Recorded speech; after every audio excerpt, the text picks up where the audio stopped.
pessoas, sejam todos muito bem-vindos a mais um Vozes Podcast. Este que é o primeiro e até então o único neste formato podcast da terrinha, da cidade de Goiás. Hoje nós estamos com um convidado extremamente especial, um artista plástico com alta sensibilidade na área artística das artes plásticas, o professor Mário Pirata. E nós vamos bater um papo super especial hoje. Então, ajustem os médios, os graves e os agudos, porque o Vozes Podcast vai começar. Mário, seja muito bem-vindo. Obrigado por ter aceito o convite de participar desse podcast. Para nós é muito importante isso, falar com vocês, artistas. E eu te peço, eu sempre lia currículo da galera, agora eu peço para os convidados se apresentar, se apresente da melhor forma, do jeito que você se apresentaria numa sala de aula, já que você é professor, fica à vontade. Boa tarde. Antes de me apresentar, eu gostaria de agradecer o convite, primeiro do Rafael e da instituição, do programa, né, Vozes Podcast. E para mim, assim, é uma novidade, porque eu nunca participei de podcasts, né? E então é a minha primeira vez. Se eu cometer algum deslize, eu peço desculpas, né? Mas enfim, não estou muito acostumado a esse tipo de programa, enfim, esse tipo de mídia, né? Mas tudo bem. Eu sou Mário Cavalcante, meu pseudônimo artístico é Mário Pirata, por conta de diversos apelidos que eu recebi na minha época de graduação. Então, assim, eu era uma pessoa que recebia muitos apelidos, né? E um desses apelidos eu resolvi adotar por sugestão de um amigo músico. Eu resolvi, justamente também por conta das minhas tatuagens, né? Eu tenho várias tatuagens que têm essa referência. Tem Popeye, tem pirata, tem caveira pirata, tem navio pirata. Enfim, aí o Mário Pirata foi se incorporando, né? Eu fui assumindo vamos dizer assim, esse personagem, esse pseudônimo, né? Para usar uma expressão que está muito na moda, né? Essa performance. E eu sou formado em artes plásticas, artes visuais, como queiram, pela FAV, UFG, e o lugar também que eu comecei minha carreira docente. Dei aula muitos anos na FAV, dei aula em tudo, na maioria dos cursos, né? Nas disciplinas teóricas,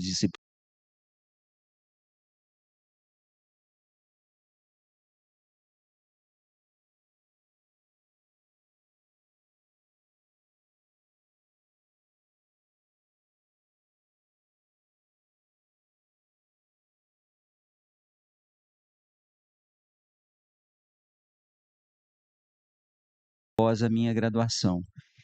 E, enfim, tive em várias faculdades de Goiânia, e agora estou aqui no IFG, iniciando aí um trabalho que eu espero que seja exitoso. Que bacana, Mário. Mário, para nós é uma honra tê-lo aqui. E deixa eu te falar, Sim.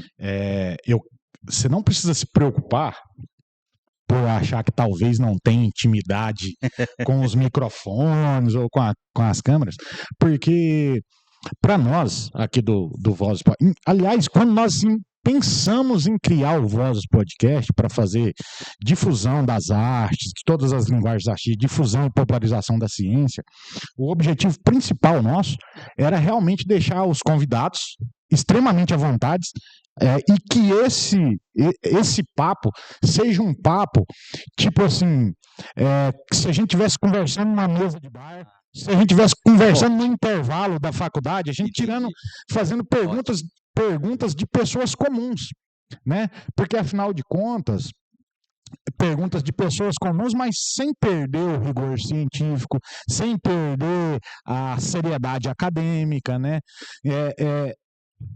Esse espaço, ele foi pensado para isso, para que ao final a gente vai conversar depois, mas daqui 20 minutos você nem vai lembrar que você estava gravando uma live para o YouTube. Mas assim, vamos entrar na questão artística. Por estar aqui neste campus, que é um campus extremamente diferente da rede FGiana, nós temos uma veia artística aqui, né? Eu convivo com muitos artistas, principalmente aqui na cidade de Goiás, né? A gente convive com muitos artistas plásticos, artesãos, uma galera voltada para as artes mesmo. Essa cidade respira arte. Como que foi a sua relação, o seu início, assim, de pensar, nossa, eu vou estudar artes plásticas na graduação superior, eu vou entrar nesse mundo. Como que iniciou a sua relação com o mundo artístico?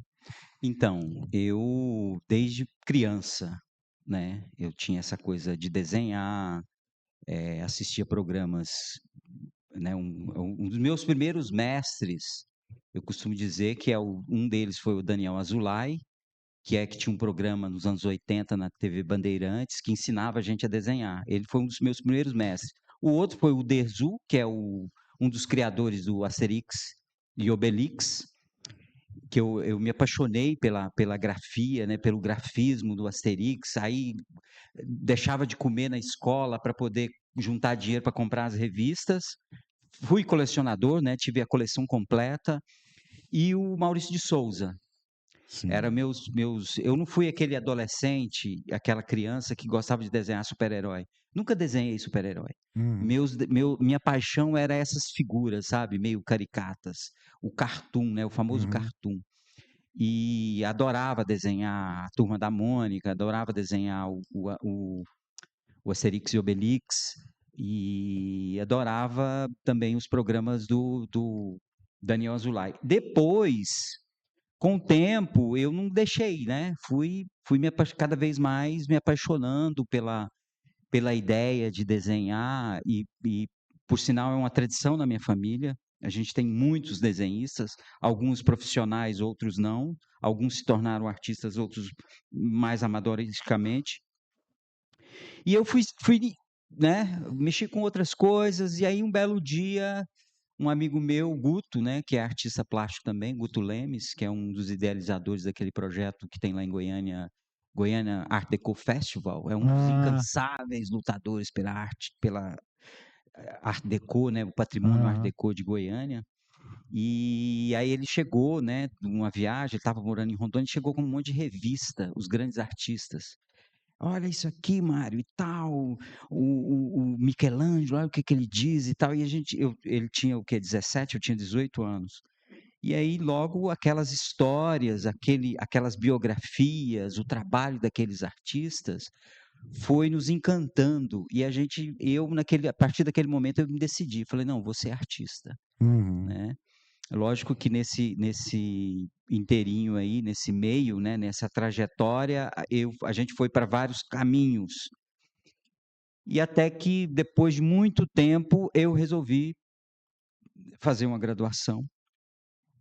E aí comecei, né, a minha graduação. Mas eu já tinha um trabalho, já tinha feito exposições e já tinha trabalhado com outras coisas, com restauração, por exemplo. Né? Trabalhei com restauração em Minas, enfim, aqui em Goiás e tal. E aí, tô nessa lida, né? E depois da graduação, virei professor por uma questão ali do flow, né? Do transcorrer do desenvolvimento, né? Eu vi que eu poderia ser professor. E aí eu me dediquei também à docência, né? E agora tô artista, né?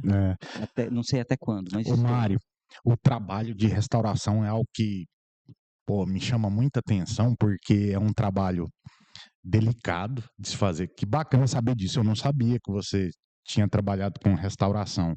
Ainda mais em Minas Gerais, que Minas Gerais é um celeiro de obras barrocas, de obras, né? Os trabalhos que você fez de restauração é de de telas mesmo? Não, Ou de imobiliária, ou de a gente trabalhou. casarões, por exemplo? Não, a gente trabalhou numa igreja, que é Bom Jesus de Matosinhos, Igreja. aquela que tem os profetas do Aleijadinho, Sei. que tem aqueles profetas Uhum. na frente da igreja. Sim. Qual cidade? Congonhas do Campo, Congonhas. em É o Minas. estilo barroco. É barroco, Barroco do Aleijadinho. é uma cidade histórica, Aham. que tem um parque patrimonial muito rico, inclusive a própria igreja. A gente trabalhou no forro, na estrutura, né? Porque todo Uhum. mundo assim, o senso comum pensa que a restauração é algo meio como mas meio como artista, né, e tal. Inclusive muitos artistas vão para a restauração achando que o seu conhecimento artístico vai lhe dar condições melhores do que um profissional. Mas nem sempre, né? Uhum. Pode ajudar, mas pode atrapalhar. Na maioria das vezes atrapalha. Porque a restauração, ela é um processo extremamente técnico e científico. Eu ia fazer essa Né? observação. Então, assim, Existe um você tem rigor científico. exatamente, tem várias etapas, tem várias É, técnicas, enfim, não é só o restauro de quadro, você restaura tudo, né? são várias etapas, até mesmo quando você vai restaurar uma obra de arte, né, um afresco, Uhum. isso envolve várias etapas e vários profissionais. Não fica só reduzido a quem vai fazer o trabalho. Às vezes, a restauração da pintura é a parte última, como Uhum. aconteceu, por exemplo, na igreja de Pirinópolis, né? A igreja do Rosário. A última parte foi a parte da reconstituição pictórica, né? Que é da pintura que tinha no forro, nos altares. Isso foi a última parte. Ah. A equipe que ficou responsável por isso foi bem no final mesmo. Restauração, cara, é um tema muito legal, porque a restauração. E outra, foi interessante você falar que talvez o cara ser um artista e trabalhar com restauração, talvez atrapalhe o processo. Por que atrapalha o processo? Porque a obra, ela já está pronta. Você tem que. A obra não é sua. A obra já está pronta e o trabalho é restaurar. Devolver a vitalidade para aquele trabalho que já existe, né? E talvez, sendo um artista, ele possa querer fazer algum tipo de interferência que não pode. Exatamente. E assim, tem um outro problema, porque às vezes é um trabalho extremamente criterioso e repetitivo e às vezes cansativo. É diferente você pintar uma tela, de você Aham. esculpir algo, É é demorado. demorado e você tem que obedecer protocolos técnicos Uhum. que às vezes o artista que acha que ele vai refazer uma obra, ele não, sabe, ele perde assim, se cansa fácil. Eu me lembro, eu não sei o nome agora, mas eu estava vendo um documentário sobre restauração em algumas igrejas francesas, na França. O estilo gótico, igrejas da época das cruzadas, os templários, cavaleiros templários que construíram e tal. E assim, o processo de restauração era uma escada, eu acho que era no History, que eu estava vendo esse documentário, eu acho que era o History mesmo. O History tem esses documentários, né? E era uma escada que ele estava restaurando. Então, assim, tudo é muito minucioso, muito meticulosamente milimetrado, E calculado. interrompendo um pouco, e tecnológico. Hoje deve estar muito tecnológico, Tem né? muita tecnologia, inclusive desenvolvida exclusivamente para restauração. Esses países que têm escola de restauração, Aham. né? Itália, França, Inglaterra, Espanha, Holanda. eles Holanda. têm especificidades na tecnologia que Uhum. outros países não têm. E tem, inclusive, meios, né? Tem uns que são mais intervencionistas, outros não. Né? Uhum. Inclusive, tem uma grande polêmica em torno da Capela Sistina, Ah. porque não foram italianos que fizeram a restauração. Foi um grupo de restauradores ingleses, e aí Ah. gerou uma. Porque deixou a pintura da Capela Sistina muito viva. Teve interferência, influências da Entendeu? Então, cultura assim, tem inglesa. né? Alguns avançam muito na restauração, outros deixam a ação do tempo, né? Porque a Uhum. ação do tempo também é, de alguma maneira, uma... As moedas, por exemplo, né? Porque aquilo ali é uma obra de arte. Aquilo ali é uma arte. Tudo que está impresso naquela moeda tem uma carga histórica, né? Tem um valor artístico, né? Da impressão que está naquela moeda, da arte que está naquela moeda. Mas para nós colecionadores, um exemplo, quando chega uma moeda antiga, se você restaurar aquela moeda, por exemplo, ela perde o valor para nós colecionadores, porque você retirou a pátina dela, né? Aquela pátina dela, é a carga histórica que a moeda Exatamente. que a Você moeda. retirou o registro histórico, Isso, para né, nós dela. colecionadores, não faz sentido. Você não pode tirar o registro histórico daquela moeda. Se você Tem retira. algumas escolas de restauração que têm esse pensamento, É, sabe? Tem essa... era isso que eu ia perguntar. Na restauração tem isso, né? Tem Tem isso. escolas que são assim, que defendem que a... Eu chamo escola porque tem esse protocolo, né? Tem essa maneira de lidar com o bem, né? A Uhum. ser restaurado, a ser conservado. Por exemplo, metal, você tem todo um esquema, né? Para poder, se for necessário, restaurar. Tela, Enfim, tem todo o papel moeda também, papel. né? Então, assim, e aí algumas escolas, elas pensam que a ação do tempo ela deve ser mantida. Uhum.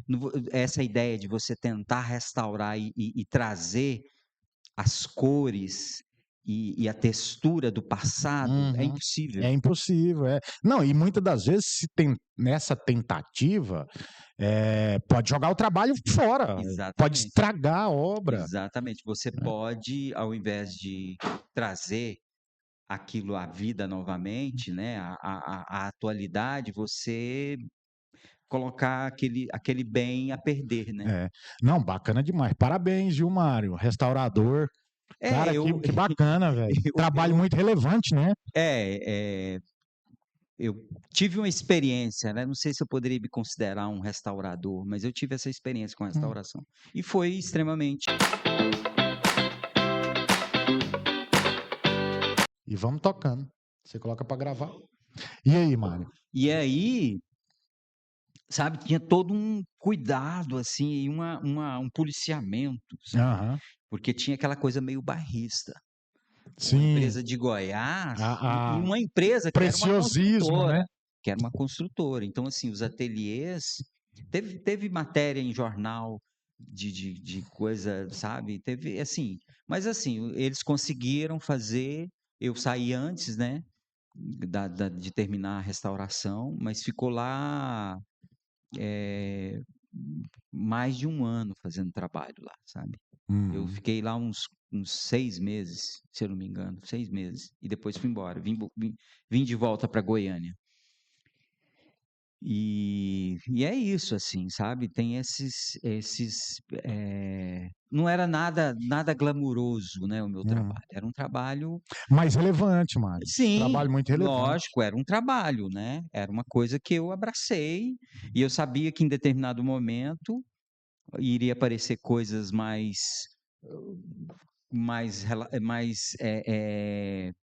relacionadas Que te atraía às minhas mais. habilidades, né, mas naquele momento não, naquele momento era um trabalho braçal, montar, eh, como é que fala? Andaime, sabe, Aham. era uma igreja que tinha um pé direito gigantesco, Essas aí você montar igrejas é um muito andaime, alto, é muito alto. gente, 10 metros aquilo de eu altura. eu tenho medo de altura, nossa, aquilo era um sofrimento montar aqueles andaime. É.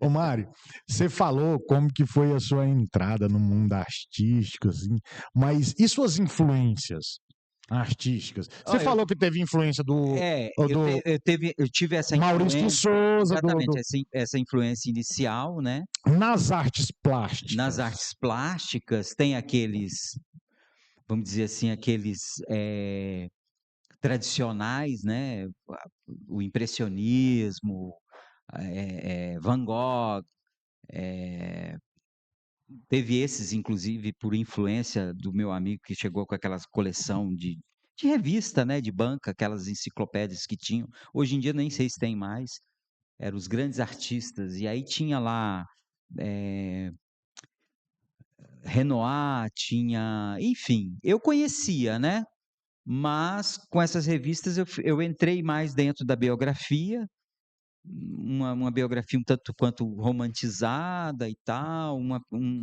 um olhar um tanto quanto, um recorte, né, que mostra a coisa de forma superficial, né, não mostra os tombos, mostra mais o o sucesso, né. Aham.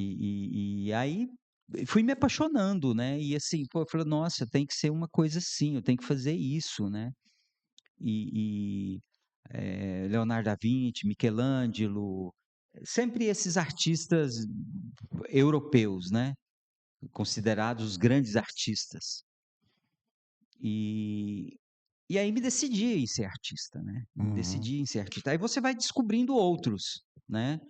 Por exemplo, teve uma fase que eu ainda sou, né, de alguma maneira influenciado pelo barroco, mas tem um pintor barroco europeu, flamengo, né, dos Países Baixos, que é o Rubens, que eu fui muito apaixonado durante um tempo, assim, pela obra dele, muito influenciado e enfim, depois eu descobri a arte contemporânea, que durante um tempo eu torcia o nariz, né, achava aquilo tudo uma bobagem, que aquilo não era arte.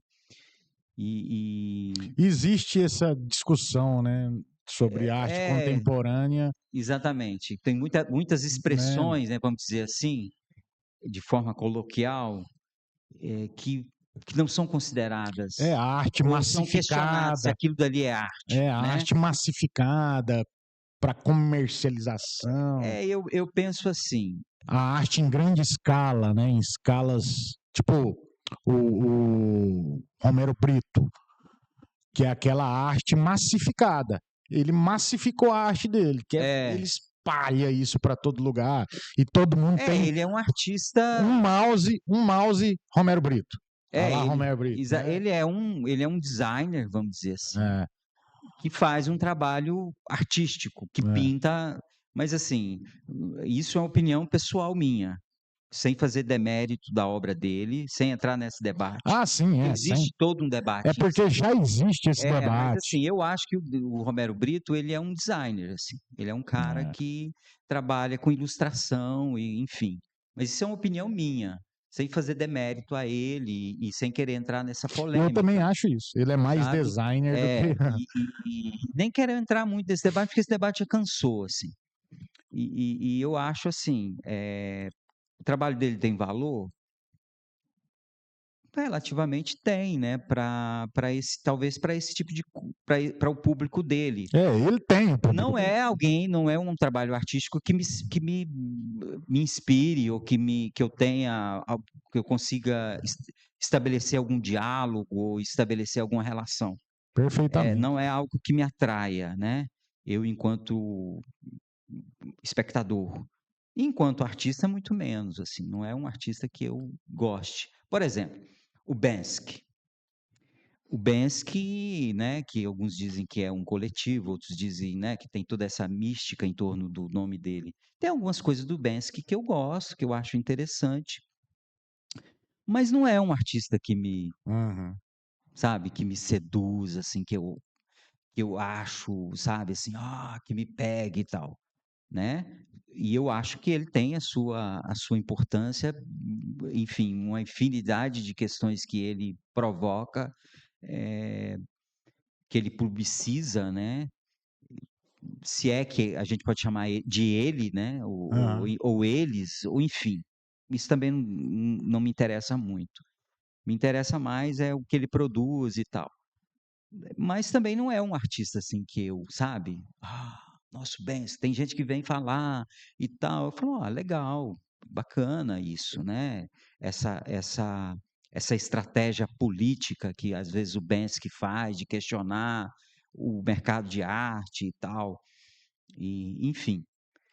Mas eu digo assim, em termos de arte, né, em Uhum. termos de linguagem artística, não é algo que não é algo que me toque muito. Tem Uhum. outros artistas que me tocam mais, né, inclusive estava montando a aula para hoje, e aí estava vendo a Rosana Paulino, como o trabalho dela é bom, cara, sabe, como o trabalho dela me chama, Uhum. sabe. É lógico que tem todos os recortes sociais, né, ela é uma mulher negra, é a primeira mulher com não sei se é a primeira negra com doutorado pela USP e tal, é professora e tal. Mas assim, o trabalho dela me fala, Uhum. sabe, mais, por exemplo, que o trabalho do Banksy. Sim. E o Banksy é muito mais popular do que ela, mas Não, assim, mas enfim, isso também não quer dizer muita coisa para mas mim. artisticamente, ô Mário, eu penso que é isso, porque a arte ela precisa te atravessar de algum modo, né? A Exatamente. arte precisa te atravessar de algum modo. A arte precisa fazer sentido e fazer sentido interno, né? Tem que ser algo intimista, né? Se você não percebe, não sente a arte de modo bem íntimo, intimista mesmo, então quer dizer que essa não é uma influência para você. Né, o que fica claro para mim é isso. Não, isso não é influência para mim. O que é influência para mim é outras coisas. Isso não. E tudo bem, tudo certo. Cada um tem as Sim, suas, né? A arte tem que te atravessar de algum modo, porque o papel dela é isso, ela tem né? que te inquirir, Te né, tocar, né, cara? ela tem que te perguntar alguma coisa, Sim, ela tem que te é lógico, ela tem que eu acho que você pode estabelecer várias, relações com um objeto artístico, com uma expressão artística, com uma linguagem artística, com um artista, com a poética dele, né. Você pode estabelecer uma relação que fica no campo da estética, né, do sim. formal, que é belo, que eu não desprezo, né. Eu como um bom libriano, eu prezo o esteticismo. E como um artista também, né, Sim. que lida com a estética, com a beleza em vários níveis. Mas sabe, aquela coisa que você não consegue dizer por quê, Uhum, sabe, por que que aquilo te toca. uhum, Por né. exemplo, Porque às vezes não tem explicação mesmo, né? exatamente, e a arte é um pouco isso, Às assim. vezes não tem Ela não explicação. ela às vezes as pessoas às vezes estão diante de um de um objeto artístico, de uma obra de arte, vamos usar aqui, um trabalho Aham. artístico, e ficam assim: "O que que ele quer dizer? O que que o artista quer dizer?". Às vezes, tudo bem, o artista quer dizer alguma coisa, mas às vezes ele não quer dizer nada, Isso, e isso faz parte do processo. faz Às parte. vezes, aquilo que ele está fazendo falar assim de maneira poética, metafórica, tem vida própria, e quer te fazer muito mais perguntas do que respondê-las. É. Né, ele está querendo te perguntar alguma coisa. E às vezes, aquilo é isso, né, é uma interrogação, É. né, tem uma coisa que a Marcia Tiburi falou uma vez que eu achei tão interessante, num café filosófico, ela falou assim: a arte contemporânea, ela é desse tempo porque eu vou falar assim a grosso modo o que que Sim, ela disse, sim. mas era mais ou menos isso o sentido, que a arte contemporânea é deste tempo, porque esse tempo é um tempo que nos causa estranheza, é uma época que a gente não consegue dizer Uhum. dela, né. E tem um outro professor que inclusive é natural daqui, o Paulo Veiga, do Grupo Empresa, uma vez ele numa aula ele falou assim: "Olha, o moderno ele sabia o tempo dele, Uhum. né, o O renascentista sabia o tempo dele. Nós não sabemos o nosso tempo. A gente não consegue decifrá-lo, a gente não consegue codificá-lo para nós. E aí a arte contemporânea é reflexo talvez disso, né. Por Uhum. isso que ela cause tanto estranheza. E olha, a arte contemporânea, a gente está chamando de arte contemporânea a partir da segunda metade do século XX, no pós-guerra. O surgimento da arte contemporânea é a partir do pós-guerra, entendeu? Então, assim, a gente está chamando de arte contemporânea uma coisa que tem quase 100 anos, né? Tem muito tempo que isso está aí, né? Desde lá de Duchamp, né? Desde do Red Maid, né? Que a gente está lidando com essas coisas que nos causam estranheza e a gente ainda não consegue se acostumar a elas, né? É. E é isso, assim, eu acho que Sim, Mário, eu faço uma analogia com a minha ciência, por exemplo. Eu sou da geografia, né? E eu estudo muito da a geografia eu gosto da cartografia. cartografia, isso é É, bem da geografia física, né? é, É bem. Tem até colegas que falam que a geografia é a matemática das ciências humanas. Por tanta objetividade que a legal geografia. essa definição. Tem colegas que falam isso, geógrafo que fala isso, que a geografia é a matemática das ciências humanas. Tanta objetividade que tem na geografia. Mas na minha área é outra. Minha área não é tão objetiva assim. Eu sou da geografia agrária, eu gosto da geografia agrária, eu estudo isso, né? E na geografia agrária, às vezes não tem conclusão. Por quê? Porque são pesquisas que demoram um tempo, né? Um exemplo, documentação da luta pela terra pode demorar 40 anos e sem uma conclusão, sem, né? Regularização fundiária urbana pode demorar uma vida inteira e não ter conclusão. Aí eu costumo dizer que a falta de conclusão, né, a falta de dados conclusivos já é uma conclusão, né? Isso já é uma resposta, Interessante. né? Então, nas artes, eu penso que eu fazendo essa analogia com o que eu estudo, com o que eu gosto, né? Fazendo essa analogia com a arte, eu entendo dessa forma. Nem toda influência, estímulo artístico, ele precisa ter uma razão de ser, ele precisa ser conclusivo. Né? Até eu vou emendar uma pergunta para você.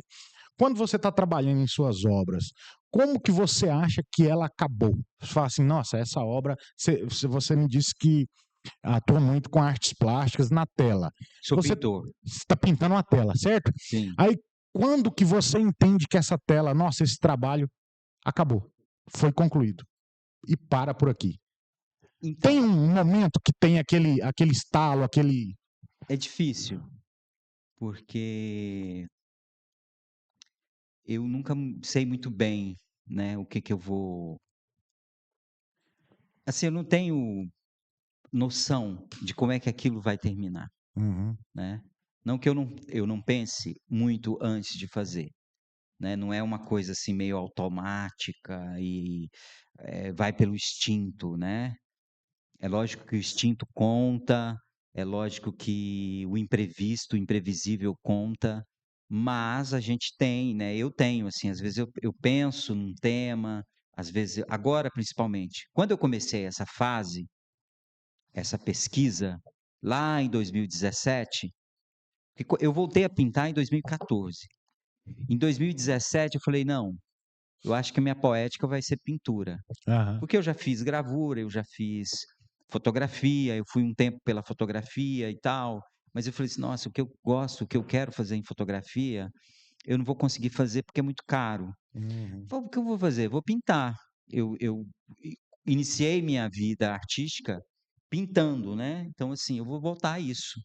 "Ah, mas pintura é uma coisa que já todo mundo já fez tanta coisa", e talvez por isso seja muito difícil, né. Uhum. Pintar não é algo fácil, por mais que as pessoas eh, digam que a morte da pintura, pintura isso, pintura aquilo, mas isso fica para um outro debate. O que me interessava era produzir algo em que fosse mais acessível para mim, né, ler do engano, porque pintura também não é muito acessível, né, tanto financeiramente quanto, enfim, você está produzindo objeto, para onde que vai aquilo, né, se você não vende, se você não vai ficar entulhado ali no É. seu. Eu até comentando com uma amiga minha, a Gabi, que é artista também, sabe. Falei: "Gabi, e aí?" Eu fico aí aquelas crises, né, A crise existenciais. existencial, Pô, tal. eu tô produzindo lixo, né, aí entra todo um dis uma discussão, um discurso e tal. Falei: "Ah, mas infelizmente é o que eu tenho para hoje", né, eu me contradizendo, eu mesmo, a minha Uhum. pergunta. é o que temos para hoje, é o que eu tenho condições de fazer e eu não vou parar de fazer, sabe? Por mais que eu esteja, de alguma maneira, produzindo lixo, né? Enfim, se aquilo ali não vai ficar para a posteridade ou se aquilo vai ficar entulhado em algum lugar quando eu morrer, mas enfim, isso aí eu deixo para um outro debate, uma outra discussão. Mas voltando a essa coisa de pintar, às vezes, hoje, né, quando eu comecei, eu não sabia muito bem. Eu tinha um desejo, eu tinha uma vontade, eu tinha algumas coisas, algumas referências, né, que eu queria colocar na tela. E eu comecei a produzir e tal. Aí, depois de muito tempo, eu comecei a encontrar um caminho para aquilo. Eu comecei a entender o que eu estava fazendo. Sim. Por isso, essa ideia das crônicas, sabe? Eu falava assim, Sim. poxa, eu acho que eu sou um cronista visual, sabe? Assim, sem falsa modéstia e sem presunção, eu acho que eu sou um cronista. No meu campo, né, de atuação, eu sou um cronista. Por isso, a minha primeira exposição chamou-se Crônicas de um Mundo Bizarro, e por isso que a minha segunda exposição individual, que vai acontecer esse ano, em dezembro, lá em Goiânia, na Vila Cultural, novembro e dezembro. Nós vamos aprofundar nisso aí. Mas vai Então, ser quando? Novembro? novembro. Já tem data marcada? Do dia 10 de novembro ao dia 8 ou 7. Enfim, eu posso falar alguma coisa errada aqui, mas é mais ou menos isso. Mas o espaço já está confirmado. Está da confirmado, exposição. tudo confirmado. Tá pronto, assim. Vai ser aonde? Lá na Vila Cultural. Na Vila Cultural, em Goiânia. Em Goiânia. Fica atrás do Teatro Goiânia. A sua exposição, como que é o nome da exposição? Crônicas de um País Capitulado. Crônicas de um País Capitulado. Quantas obras? 10 obras. 10 obras. Grande formato. Cara, que legal. Grande formato mesmo, assim. Eu pinto grandes formatos. 2,5 por 3. Telas gigantes. Painel, né? Painel. Tela para colecionador. Que massa, Os cara. colecionadores adoram esse. Não, isso aí E para decorador também. A gente não pode perder a oportunidade de ver uma exposição dessa, não, cara. Sim. Talvez até o pessoal de artes visuais aqui organizar uma excursão, ir lá na exposição, então, prestigiar o trabalho. Porque afinal de contas nós temos um curso de licenciatura em artes visuais. Que eu sou professor mesmo. Inclusive você é professor. Então, isso faz muito sentido. Falar com o pessoal do campus Goiânia, né, o pessoal de Anápolis, o pessoal de Inhumas, todos os campos, para visitar essas obras, visitar a exposição. O IFG lá de Goiânia, lá do tradicionalzão, né? Eu atendi várias turmas. Sim. Do ensino médio lá no Octomax. Quando eu fiz a exposição, minha primeira individual, que foi Crônicas de um Mundo Bizarro. Ficou no 2 meses. O Octomax fica no Parthenon Center, no mezanino do Parthenon Center. Porque o Octomax é daqui, da cidade de Goiás. O Centro Cultural foi fundado pelo Henrique Santilo em homenagem ao Octomax. Ao Octomax, um artista incrível. Exatamente, um artista aqui da cidade de Goiás. Gravador, enfim. O filho dele é vivo, inclusive o filho dele a gente se encontra ele direto aqui na cidade de Goiás. Aí ficou 2 meses em cartaz, inclusive tem algumas fotos aí que a gente vai... Não, vamos entrar no seu trabalho, que eu tô louco para falar no trabalho especificamente. Eu separei aqui algumas obras suas, aqui que está projetada aqui na tela, pessoal. Essa é uma obra do professor Mário Pirata. Essa é a evolução do ovo. É uma pintura... Assim, eu vou contar um pouco como é que surgiu essa coisa de pintar galinha e galos. Sim, vamos falar sobre isso. Eu pensei primeiramente em pintar na época da pandemia, lá ali por volta de 2021. Eu estava meio sem telas grandes para poder pintar e estava meio que numa entre-safra, sabe? Ali num intervalo dessa pesquisa que eu iniciei em 2017 para o que eu estou fazendo hoje, né? E aí eu pensei, poxa, eu vou pintar umas galinhas, também por uma questão comercial, sabe? Sim. Aí às vezes as pessoas, mas por que galinha, né, e tal? Por que galinha? A minha família, minha mãe, meu pai, a gente sempre criou galinha, né?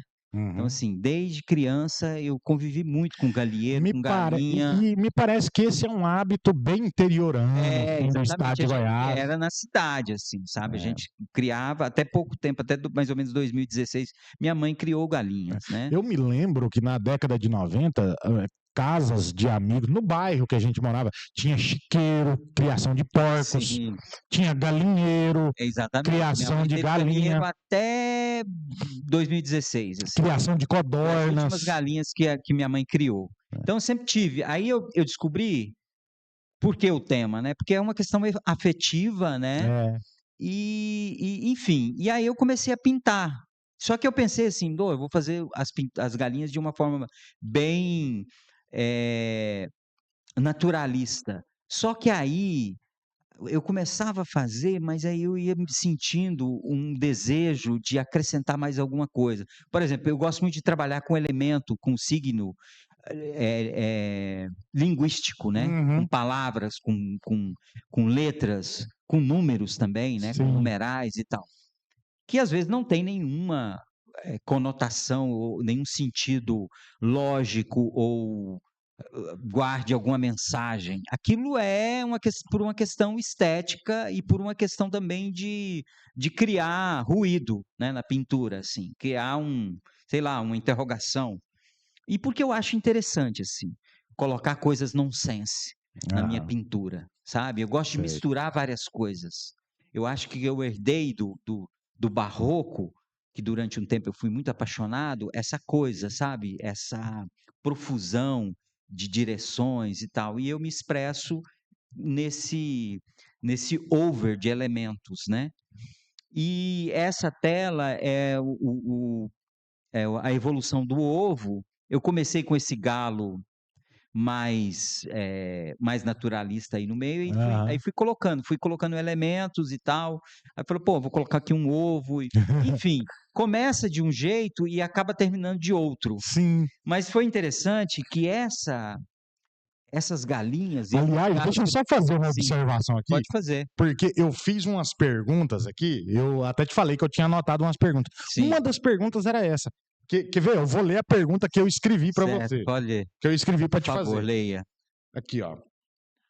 Já aconteceu com você de começar uma obra pensando em uma coisa e no decorrer do processo você terminar essa obra totalmente diferente? Sempre, Cara, sempre, assim, eu tenho um sempre, negócio de intuição que o artista é sempre. isso, é um caos, né? É, sempre. Eu penso uma coisa, minha última obra, né, que vai para essa exposição. É surpresa, não trouxe ela aqui, porque ela vai para a exposição, Ah, é então assim surpresa, é, claro, claro. aí eu estou mostrando trabalhos antigos, né, que já é de domínio público. Eu eu tinha uma ideia, né, aí eu recolhi as referências que eu ia usar, os símbolos, os signos, as Uhum, imagens, né, porque assim, eu pego muita coisa da internet. sim, Eu pego, por exemplo, nessa tela mais recente que eu pintei, eu vou falar o título dela, sim. eh, A Gritante Solidão do Artista Sem Nome. Nossa, cara.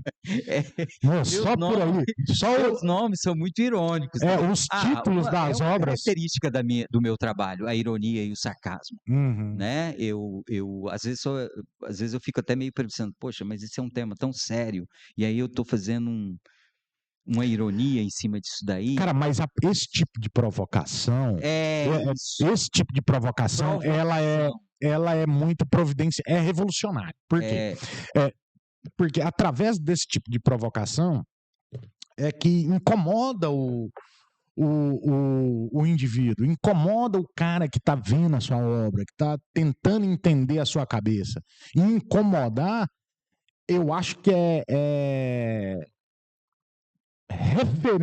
não, é papel fundamental da arte, das sim, artes em geral, das você linguagens falou um artísticas em geral. termo que eu gosto, assim, eu gosto de provocar. É, Eu lembro quando eu estava recebendo os alunos, e aí os alunos chegavam, assim, meio incomodados: "Por que tanto nu?".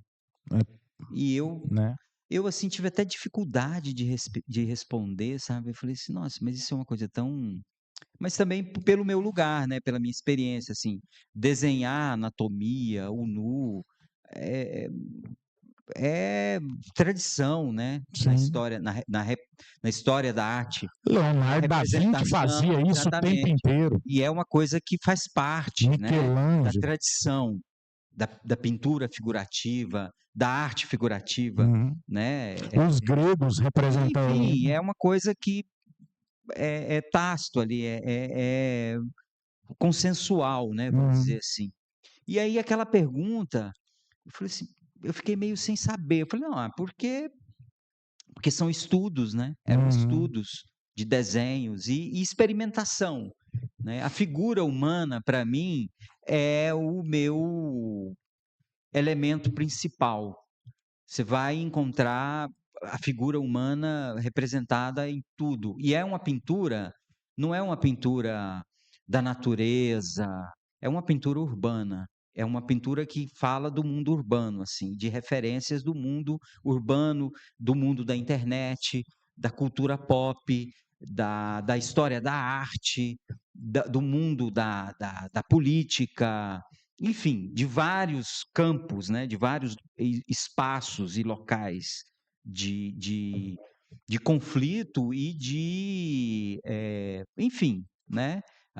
O meu trabalho ele é um trabalho que é quase que como uma uma colagem, né? Uma assemblagem Uhum. de elementos eh, eh, de figuras, enfim, eu estou o tempo inteiro captando coisas do cinema, da história em quadrinho. Por exemplo, essa última pintura, né, Uhum. A Gritante Solidão do artista sem nome. É interessante falar isso, esse nome, porque esse título evoca uma coisa assim, nossa, é um quadro que ele vai falar sobre isso. Eu falo sobre isso, né? Uhum. Acho interessante que uma amiga minha viu, né, e falou assim: "Nossa, mas que nome".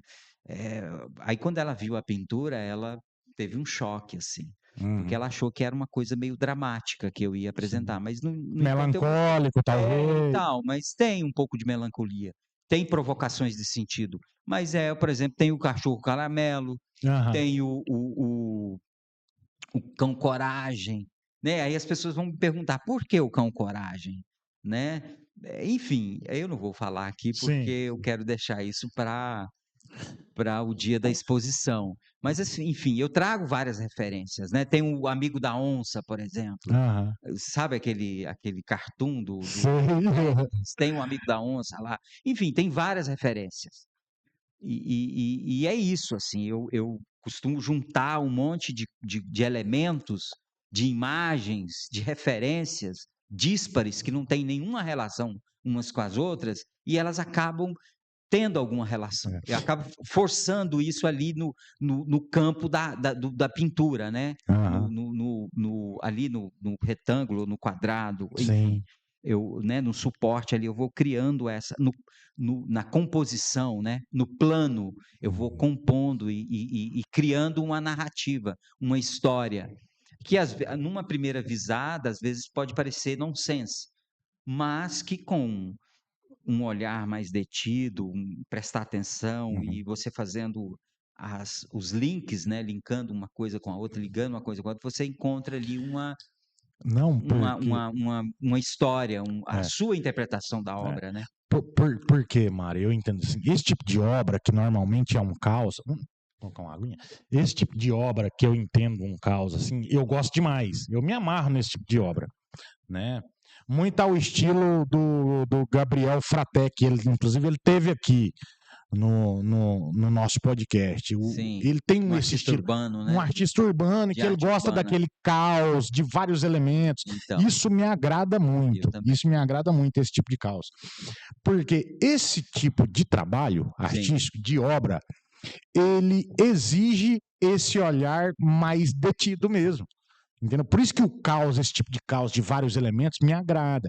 Porque o cara não pode só passar e, gostei, uma casinha no beira do lago. Não, peraí.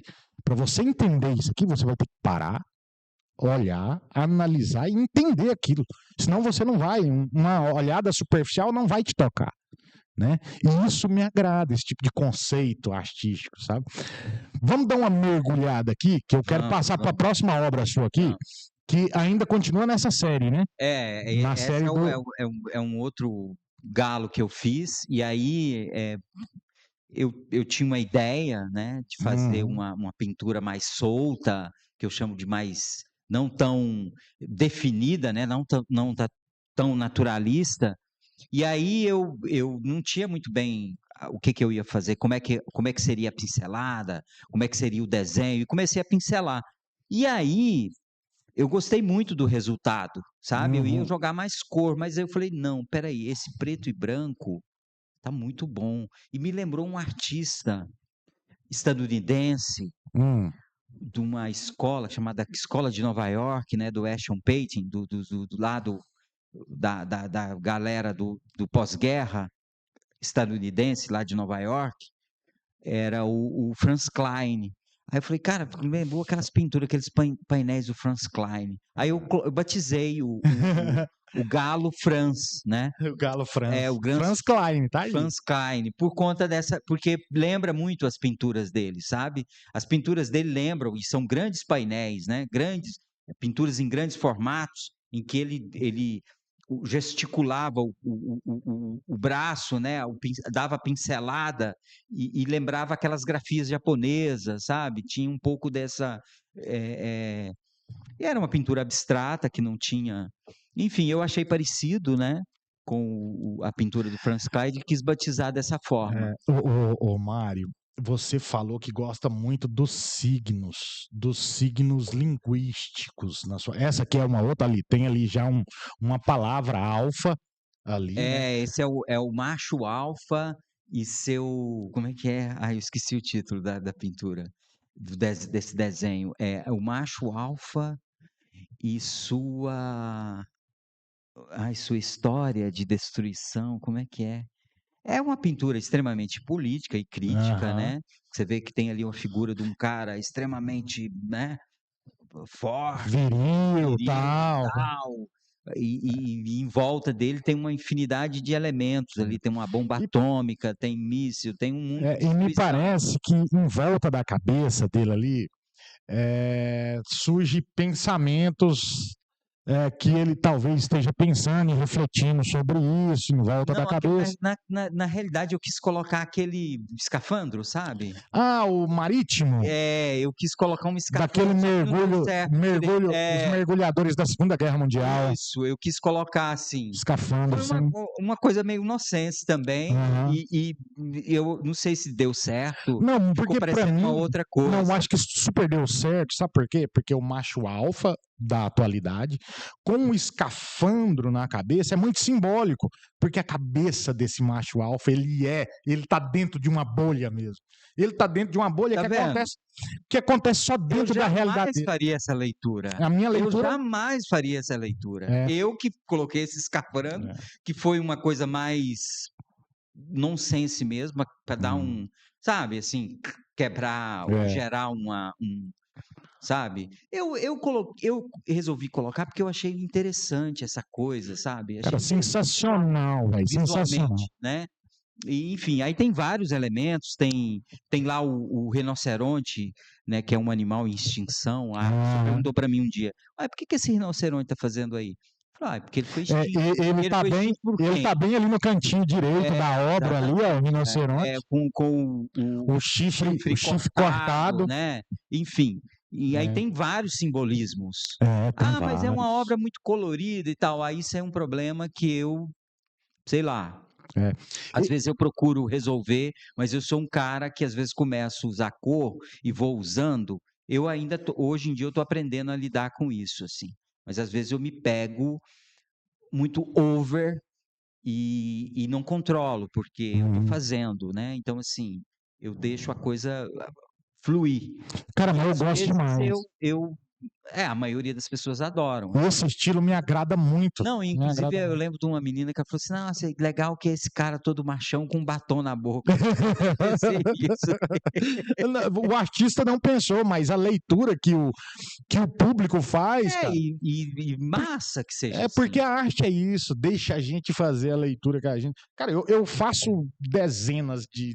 Eu faço uma leitura que eu gostei disso. Eu gostei. É algo que me É uma agrada. obra de Cara, 2019. só para você ter uma ideia, lá atrás 2019. é uma espécie de foguete lá atrás. Tem.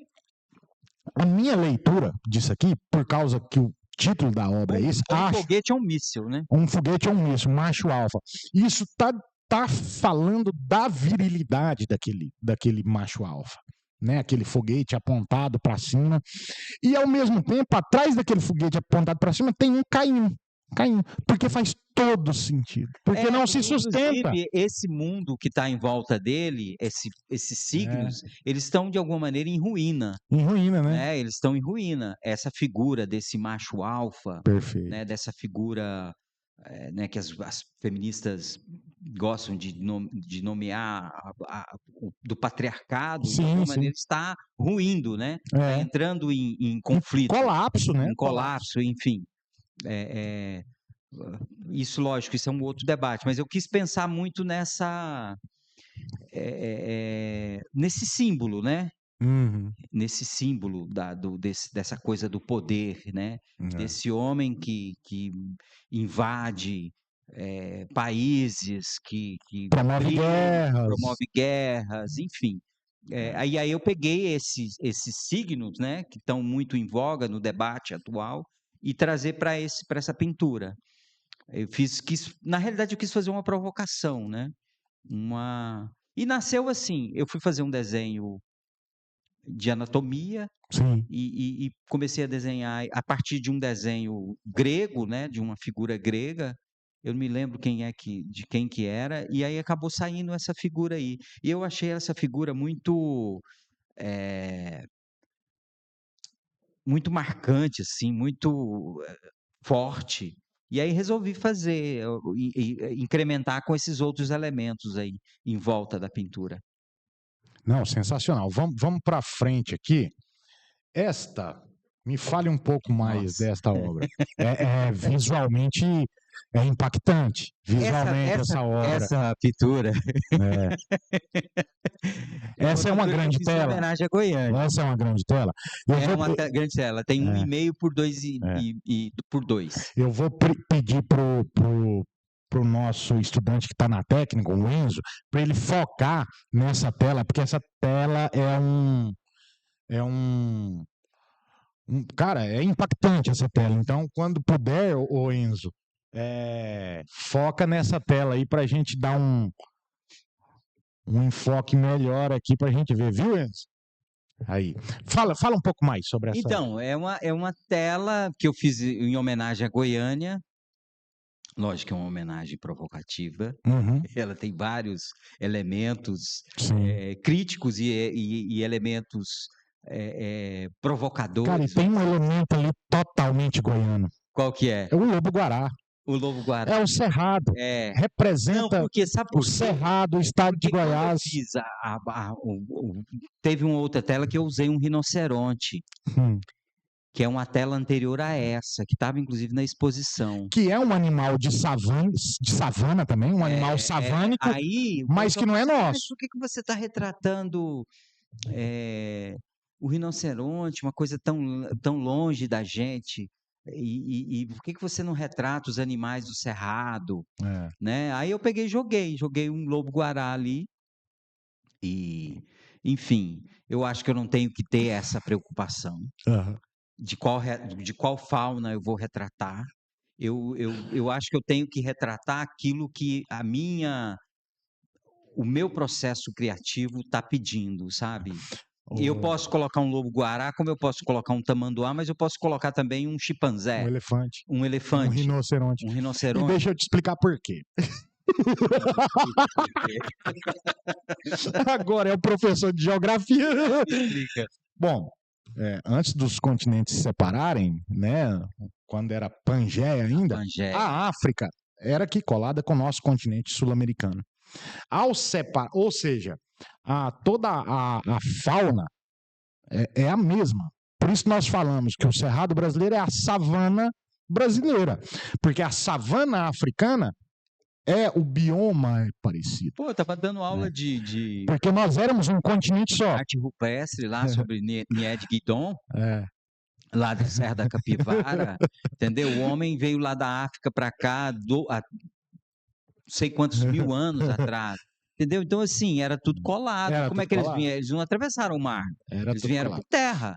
Não, né? tem várias explicações Sim. antropológicas, mas geograficamente, Sim. o nosso bioma cerrado é o mesmo bioma lá do continente africano, com uma diferença. A fauna africana do continente africano suporta uma fauna de grande porte. Rinoceronte, girafas, leões, animais de grande porte, a fauna de grande porte.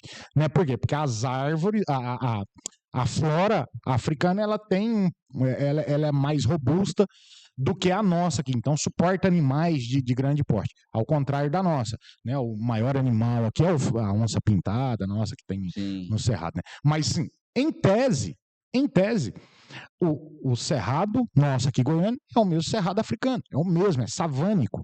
É região savânica. Então faz sentido ter o lobo-guará, faz sentido ter o rinoceronte. Não, e assim, o rinoceronte por quê? Porque recentemente, quando eu pintei esses quadros, o rinoceronte branco tinha sido extinto. Exato. Entendeu? Exato. Foi eu tenho essa preocupação ecológica com essa coisa dos animais, da fauna africana, brasileira, desde criança, sabe? Então, assim, e aí aquilo para mim foi um choque. E aí eu quis retratar aquele momento, porque também tinha a ver com um processo político, cultural, social que a gente estava vivendo naquele momento, sabe? Enfim, uma infinidade de coisas que eu não vou entrar aqui no mérito ou em detalhes sobre isso. E aí eu quis chamar a atenção. E aí o rinoceronte extinto representou esse momento. Sabe? E aí a pessoa veio me criticar porque eu não usei um guará. Não, usei agora, eu uso guará. O problema não é uma questão de hierarquia, sabe? De animais, que esse animal tem mais valor do que o outro. Esse é nosso, esse não é. Esse é nosso, esse não é, entendeu? É por uma questão simbólica ali do momento, né? Eu poderia ter usado, sei lá, um beija-flor, sabe? Eu já pintei vários pássaros da nossa, sabe? Do nosso meio ambiente aqui, enfim. Mas isso aí é um outro debate, o artista provocador sendo provocado pelo seu público. Aí eu dei uma resposta, né? Botei ali um tamanduá e um lobo-guará. Sabe uma coisa que vem à minha cabeça, vendo essa obra sua aqui? Que é algo que me ocorreu agora, assim. Você é influenciado por teorias da conspiração quando você trabalhou especificamente nessa obra? Não, eu quis fazer foi interessante os títulos que deram para essa tela, que acabou ficando, é um título bem grande. Qual que é o título dessa? Deixa eu ver se eu consigo lembrar. Foi uma amiga minha e um amigo meu que é artista, e uma amiga minha que é professora de dança e tal, a Maíra, e o Gabriel, né, que foi meu aluno e é artista visual hoje e tal. Eles parece uma revista de costumes, ele falando, sabe? Aí ela falou assim, parece o teatro dos deboches, né? Porque tem um lado também na minha pintura. Minha pintura tem um pouco desse deboche, né? Por exemplo, quando eu coloco aquela que muitos falaram que era uma trans, né, vestida de Batman. Batman e um salto vermelho. Um salto alto e tal. Isso aí eu peguei de uma foto de um fotógrafo estadunidense e tal, que eu peguei nas redes sociais e resolvi jogar aí, né, no meio da rua ali, do lado do Teatro Goiânia, né, enfim. E aí as pessoas ficavam, mas você não faz nenhuma referência a Goiânia e tal. Não, calma que eu vou fazer. Aí eu coloquei o Teatro Goiânia ali, coloquei esse grupo de soldados da Primeira Guerra Mundial, enfim. Tem uma infinidade de elementos que quer falar de um monte de coisa e, ao mesmo tempo, não quer falar de nada, sabe? Mas quer fazer uma provocação, assim. Tem um Bacana. monte de... Lá no meu íntimo, tem um monte de recado que eu estou dando, né? E a arte, E Mário, quem é bom entendedor, faço a sua leitura. para bom entendedor, um pingo é letra, né? É. E, enfim, e foi uma das obras que o povo mais gostou na, na, na exposição. exposição. Essa fez parte da sua primeira exposição, né? É da minha primeira individual. Na A primeira minha individual. primeira exposição foi lá em... Eu tinha 14 anos, fui lá no Menino, uma Parque. criança. Eu Uma participei de criança. uma exposição lá do Dia da Criança, de um colégio que eu estudava no José Carlos de Almeida. Foi a minha primeira exposição, foi logo no museu, né? Eu acho que eu já estava meio fadado a seguir essa carreira de artista. Vamos seguir aqui. Essa é Claque. É uma Essa é uma exposição que eu fiz em série? Essa é uma 2023. série? É uma exposição também, É né? uma exposição que eu fiz aqui em Goiás, Exposição Claque. daquele projeto do governo do estado, Hum. o CLAC, né? O CLAC É uma exposição de Retomada desenho, Cultural. um olhar bucólico sobre o É uma cotidiano de série Maria Pirata. desenhos que eu tinha sobre Goiás, né? Sobre pontos turísticos de Goiás, pontos históricos. Tinha a Casa de Cora, tinha lá em Pirinópolis, tinha em Goiânia e tal. Aí eu fiz uma exposição, né? Abriu o projeto, aí eu falei, pô, vou fazer. Aí você não tinha para Goiânia, tinha para Anápolis, Goiás e uma outra cidade que eu não me lembro mais qual. E eu falei, não, vou fazer em Goiás, porque tem essa coisa mais turística, tem pontos de Goiás e tal, acho que vou fazer lá. E foi aprovado, eu vim e fiz a exposição aqui. Inclusive Bacana. foi antes da exposição Crônicas de um Mundo Bizarro. Foi em fevereiro. Essa fotografia aqui é você dando uma aula? Não. É a exposição Isso é eu sua? lá fazendo uma visita guiada com o curso de artes visuais lá do Basileu França, lá de Goiânia. Esse rapaz de bermuda em primeiro plano, de boné, ele é o professor de história, o Valquenes, que foi meu colega de faculdade. Ah, bacana. Vamos passando aqui a turma, né? Turma do ensino médio, mineração, lá do IFG de Goiânia. Eu acho que deve ser. Pode ser mineração, mas eu acho que é mineralogia, né? Não? Não sei, não me lembro. Eu sei que tem alguma coisa a Não, ver deve com ser minério. alguma coisa assim. Técnica em minérios, Turma que técnica em eu mineração. atendi 150 alunos Do IF também, né? do IF.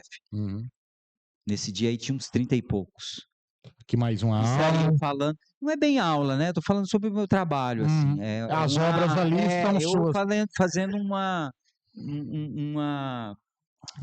uma explanação sobre a minha poética, sobre eles, sobre as dúvidas deles e tal, falando sobre a Cara, exposição e sobre e o eu trabalho. gosto demais dessas obras gigantes, assim, de 2 metros, 3 metros. Eu gosto demais disso. Então, eu também amo. Eu gosto, assim. Eu me solto, assim, eu me realizo fazendo trabalhos em grande formato.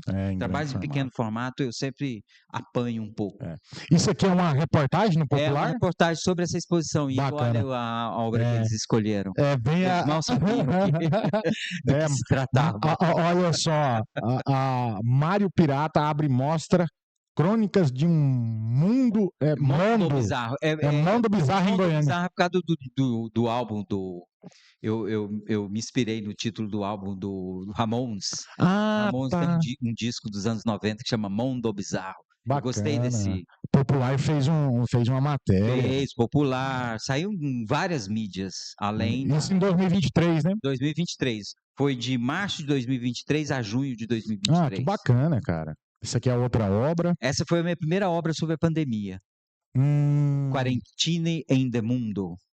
Esse é o nome da obra. A gente estava assim, foi em setembro de 2020. Aí você colocou em italiano por quê? Por conta porque eu achei interessante uma foto que eu vi na internet dos turistas visitando o Coliseu em Roma.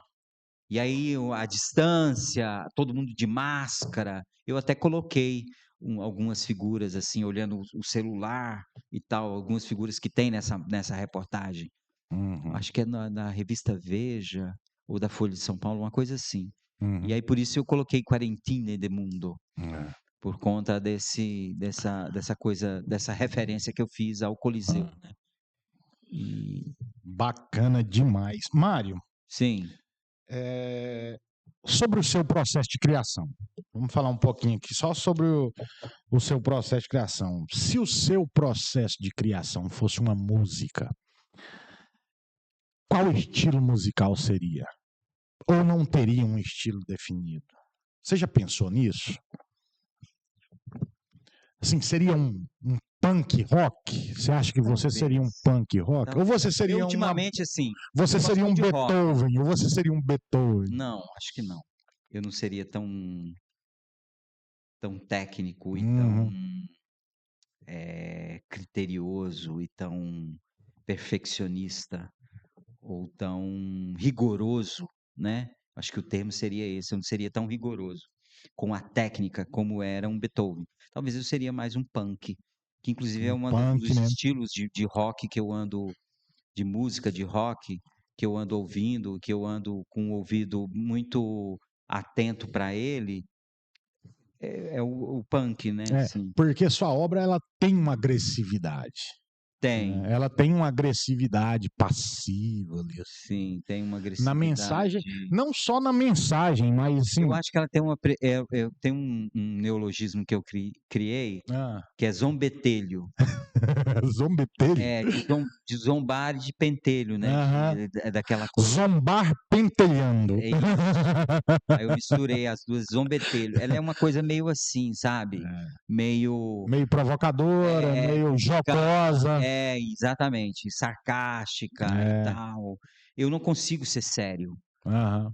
na arte, né, em alguns momentos eu consigo, né, mas quando é para mim registrar algo, eh, se for para me criar, o meu caminho que eu encontrei da minha poética é essa coisa mais irônica, sabe. Eu estou sempre incluindo alguma coisa, por isso que alguns temas eu evito na Aham. minha pintura, para não zombar e não, fazer sarcasmo de coisas que eu tenho uma reverência ou um respeito por aquilo, Aham. né.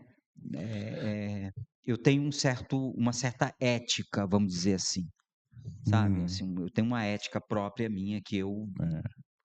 tento, direcionar, tento respeitar, né. Eh, eu tenho esse cuidado, assim, Sim, para não bacana. ofender, É, bacana. sabe. Não, porque a arte é isso mesmo. A arte tem que cumprir o seu papel, né? E cumprir o papel, no meu entender, é tudo isso. É provocar, é tocar, não só emocionar, mas emocionar também. Quando a gente fala em emocionar, nós podemos entender que emocionar pode ser de diversas formas diferentes, Sim, né? concordo. Trazer raiva à tona, trazer frustração à tona, tudo faz parte de emoção. Tudo é emocionar, Sim, né? provocar o riso Provocar até. o riso, é emocionar, né? A gente se emociona de várias formas diferentes, né? Então, o papel da arte é isso também, né? Tá? É ser tudo isso, porque se ela não for Inclusive, tudo por isso. exemplo, aqui eu não sei se você viu se você prestou atenção, lógico que você viu, né, que você prestou atenção naquela pintura do teatro, do Vou até deboche, voltar ela aqui. tem uma figura lá que, assim, eu não tinha noção, sabe, eu tinha esse cavaleiro da Essa, né? Segunda Guerra Mundial em cima desse cavalo aí, né, Aham. esse soldado. Uhum. E aí não sabe assim, eu coloquei porque eu achei era uma figura que me eu gosto de criar Uhum. estranheza, né, Uhum. o nonsense. Que é esse cavalo da Segunda Guerra Mundial, esse soldado, ou esse grupo de soldados que sofreu, eh, que é pesado, né, ao mesmo tempo, mas aí eu descaracterizei, enfim. Eu às vezes falo assim, né, eu tento ser ético e respeitar e tal, mas enfim, às vezes a gente até comete deslizes, né. Sim. Talvez se eu fosse mais rigoroso eu não teria colocado um soldado, nazista em cima de um cavalo. Se bem que não é um soldado nazista, porque o nazismo ainda não existia. É um soldado da Primeira Guerra Mundial, um soldado Uhum, alemão. uhum. E aí as pessoas ficavam perguntando para mim: Esse aí é o Pedro Ludovico? É aquele... Pedro Ludovico fugindo do golpe Não, é o militar. Pedro Ludovico, porque tem uma escultura, né, da Neuza Moraes, que fica ali na Praça Cívica, lá em Goiânia, na Praça Pedro Ludovico Teixeira, Aham. que é um monumento a ele e tal. Eu falei: não, cara, isso aí não é o Pedro Ludovico. Isso são os coronéis. E aí É, fica livre para vocês fazerem a interpretação que vocês entendi aí. quiserem. Bom, Mário, Sim, muito bacana. Cara, adorei esse papo com você. Papo incrível, mano. Incrível. Eu gosto desse tipo de programa, de episódio que nós fazemos aqui, porque sempre é enriquecedor. A gente aprende muito. E é um papo que eu gosto também, sabe? Sabe esse tipo de papo assim? Eu gosto demais. É, estamos muito felizes. E nós, antes da gente dar o recadinho final aqui para nossa sim. audiência, eu gostaria que você pegasse essa caneta e colocasse sua assinatura no nosso cenário. Coloca a sua assinatura e coloca a data de hoje. Vai ficar registrado aqui no nosso cenário. Fique à vontade. Agora, Agora, fique à vontade. Pode escolher qualquer lugar aí. Coloca a data de hoje, que hoje é 13/5/2026, que ficará registradíssimo aqui no nosso cenário que você, grande Mário Pirata, esteve aqui no nosso programa podcast aí. Ficou lindo. Pô, tem a letra bonita, hein, Mário? é mesmo? Letra bonitona, cara. Legal. Eu acho tão feia a minha letra. Muito bacana. Ô, Mário, Sim. mais uma vez eu quero te agradecer por ter Eu vindo que aqui. agradeço a oportunidade. E eu quero te pedir para você deixar para a galera aí, mais uma vez, o dia da sua exposição, o local, né? Sim. Como que será para o pessoal que quiser conhecer melhor o seu trabalho, ir lá visitar a exposição. Crônicas de um país capitulado, dia 10 de novembro de 2026 até o dia 8 de dezembro de 2026. Sejam muito bem-vindos, venham conhecer um pouco que país capitulado é esse, que crônicas são essas e que provocações são essas. Sejam muito bem-vindos. Certamente, em alguns momentos, vocês vão me encontrar lá. Se vocês não me encontrarem, vocês vão encontrar ou a curadora ou a equipe que vai fazer a mediação, que vão estar com tudo na ponta da língua para tirar as dúvidas ou encher vocês mais ainda de dúvidas e de estranhamento. E é isso. Sejam bem-vindos. É isso aí. Até lá. Mário, então, Sim. muito obrigado. Eu só gostaria de deixar aqui para a nossa audiência os agradecimentos ao nosso estudante Enzo. O Enzo é o que está fazendo a mágica acontecer aqui hoje. E, Mário, você é nosso professor aqui do curso superior. Você não tem muito contato com esses estudantes do ensino médio. Eu tenho contato com os estudantes do ensino médio. Cara, essa molecada que está aqui é incrível. É incrível. E o Enzo é um estudante do primeiro ano do ensino médio, técnica integrada em audiovisual, e ele já está fazendo a mágica acontecer aqui na nossa live de hoje. Quero agradecer também. E eu tenho certeza que o Enzo, cara, ele vai ser um profissional incrível do audiovisual. Cara, ele no primeiro ano, ele já faz a coisa acontecer. Cara, daqui para... eu vi aí nos bastidores como é que ele se dedicou. Esses estudantes nossos são incríveis. Então, Enzo, aquele abraço, meu irmão.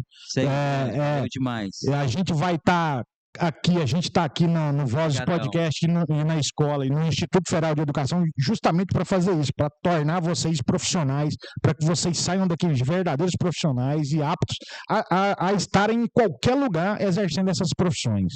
Né? Então, pessoal, mais uma vez, muito obrigado pela audiência. Continue nos acompanhando, continue acompanhando Vozes Podcast. Logo tem mais. Então, por hoje é só. Até mais. Beijinho no coração. Tchau, pessoal. Tchau. Marião, obrigado.